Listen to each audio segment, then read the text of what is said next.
on up and let me show you around. These are a collection of our forefathers, the founders of Lincolnville, all the framed portraits here that go back some to the 1850s.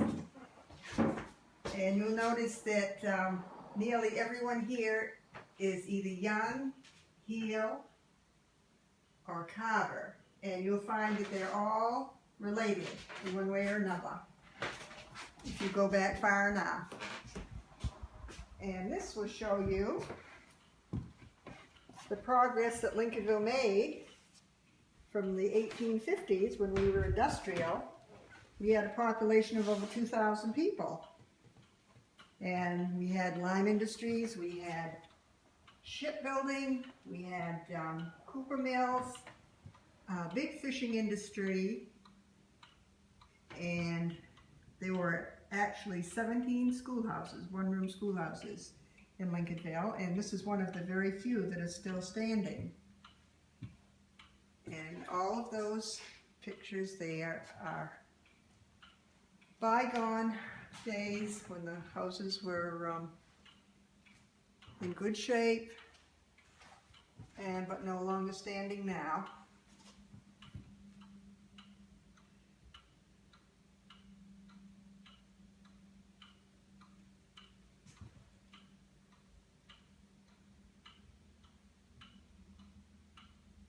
And the one in the lower right-hand corner used to be the Lincolnville Beach Community Building, and that was torn down in the 1940s, and the Lobster Pound Restaurant stands now where that was.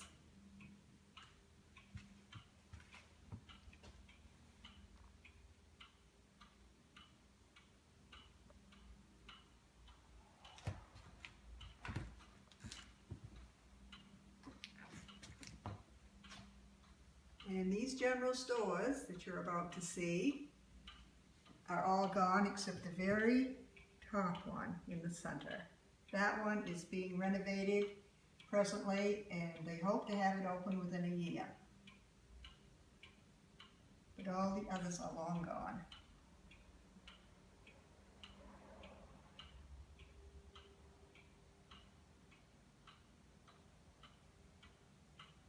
That's Mr. Dearborn, who ran the store. That is also gone.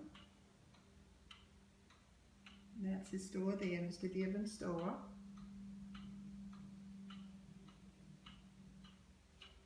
And the one on the right, yeah, that one right there is completely gone now, but I do remember that in the 1950s the back wall was still standing. That was Howe's General Store, and then it turned into an antique store in the 1920s. And a piano fell right through the floor from the living room, and that was the beginning of it falling to pieces.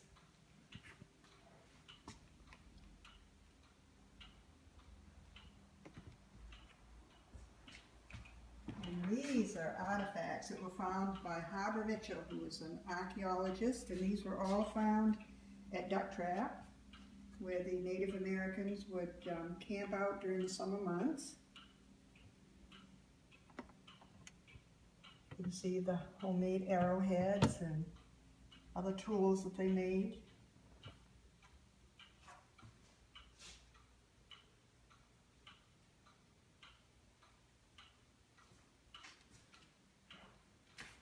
And the shoe shops were a very big industry in Lincolnville. There were 6 shoe shops in Lincolnville Center alone.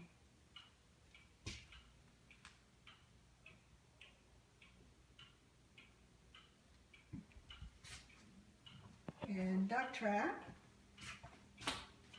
that has changed a great deal. Very few of these buildings are still standing. And a lot of people, one of the first things they ask, how did Duck Trap get its name? Well, there's a tidal pool there that you can see right in that picture there, in the right top picture, that when the tide is out, there is only one way. Back in the days when the pine trees circled that area, before the trees were all cut down for the lime kilns. So when the ducks would go in high tide, when the tide became low, there was no way for them to get out because they couldn't fly up over the pine trees. So they would go out through that little narrow passage, and that was where the Native Americans had their tents. And nothing was ever wasted. The ducks that they harvested, the Ida, of course, was used for to keep them warm. They made all kinds of things out of the duck Ida. And of course, the bones they made tools out of, and the meat, of course, that never went to waste. And this is the old part of Lincolnville Beach, which is very few of these buildings are standing.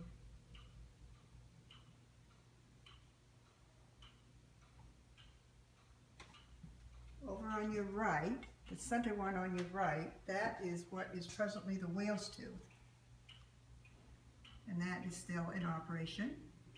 Used to be a boarding house many years ago, and then it became an art gallery and a bookshop at one time, and now it's a pub and restaurant.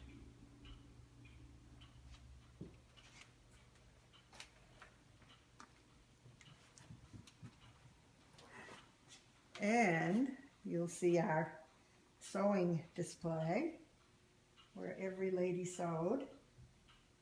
And this is an old singer, one of the early singers, and it still works. And we have our wood stove here.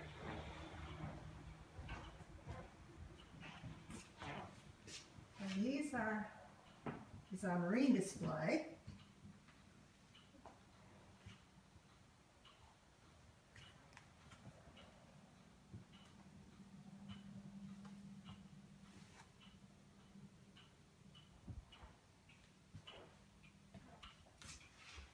And this is something that we're very proud of. This was another schoolhouse. It was in Lincolnville Center that we moved from one side of the road to the other. There were rollers put under it, and there were ropes attached, and over 200 people pulled that across the road by hand, and it now is the Lincolnville Community Library in Lincolnville Center. If it hadn't been moved, it would have been torn down because the lot was non-conforming because it had two buildings very close together. And one was a fire station, so of course the townspeople wouldn't want the fire station torn down. So they thought, well, we don't need that old schoolhouse, it's just being used for storage, so we'll tear it down. But now, everyone's very happy to see that it's all been restored, and the community library is open 3 days a week. And we have an open-air museum, the Historical Society, for our larger items that were too heavy to put here, like boats, farm equipment.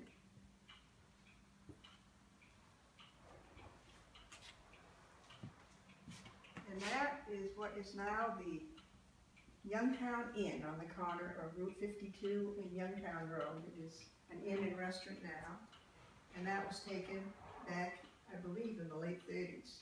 That was painted. And the school picture, that was this room, all 8 grades in 1938.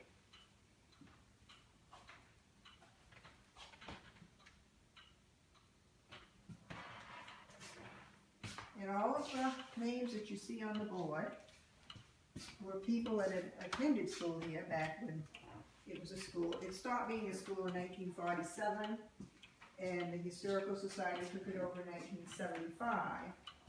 So these signatures have all been gathered since 1975. Everyone that had attended school here.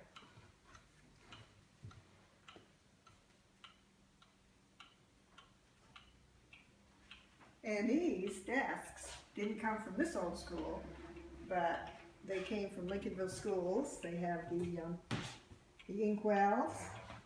You have some of the old ink pens.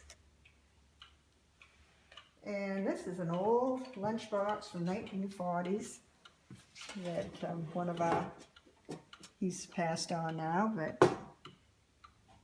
that was what he carried his lunch in when he went to school. And this is when we had a telephone, first had a telephone company in Lincolnville. And this was the operator's chair who placed all the calls. And this is cemetery memorabilia. We have no idea where it came from, but apparently out in the woods, and no one knew what graves they went to, so they brought them here. And this was the original teacher's desk. Our oldest book is 1812. And that is really in fabulous condition. You can see the date right here.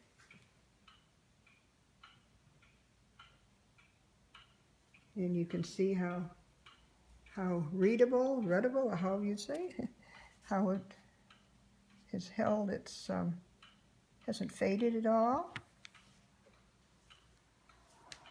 And all of these were all school books, but none as old as this one here.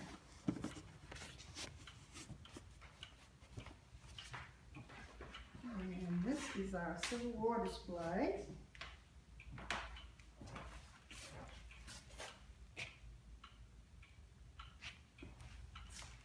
The grape shot over in the right-hand lower corner, that was actually, some of that was actually removed from a veteran who lived here in Lincolnville, and fortunately he was quite,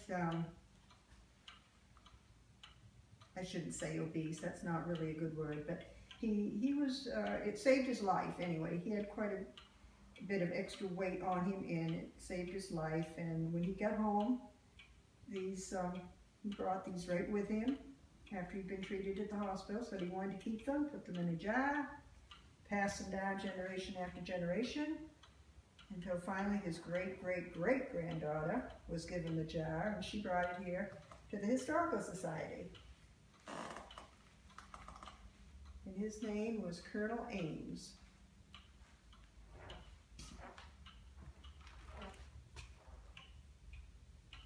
And the Youngs, there were several members of the Young family that served in the Civil War. One very nice thing about the war, if you can say anything's nice about the war, we never lost any Lincolnville men on the battlefield. There were some who had contracted diseases in the South, malaria and things, and they died in hospitals. But as far as battlefield deaths, we had none whatsoever from Lincolnville, and there was a very large percentage of the population here that did serve. God bless those who have served for our wonderful country. I want to thank you very much for sharing with my viewers the historic history on Lincolnville. Thank you ever so much, Connie. It's my pleasure.